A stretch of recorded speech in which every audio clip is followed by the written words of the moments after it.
ஒரு பழமையான சிவன் கோயிலின் வாசலில் நீங்க நிற்பதாக கற்பனை செய்து பாருங்கள்.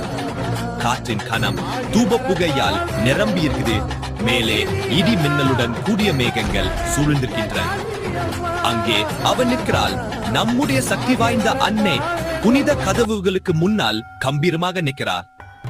அவளது முகம் அது ஒரு உணர்ச்சி படைப்பு. கோபமும் கருணையும் நெருப்பும் மறையும் போல ஒன்றிணைகின்றன. அவளது கண்கள் ஜொலிக்கின்றன. அந்த கற்களால் ஆன தரையில் ஒரு தெய்வீக ஒளிய பரப்புகின்றன. பட்டு போன சிவப்பு புடவையில் தங்க சங்கிலிகள் அவரது கழுத்தை சுற்றி மின்னுகின்றன. கோயிலின் மங்கலான விளக்குகளில் அவை பிரகாசிக்கின்றன. அவளது நீண்ட சூந்தல் காற்றில அலபாய்கிறது. புயலே அவளது பிரசன்னத்துக்கு தலை வாங்குவது போல தோன்றுகிறது.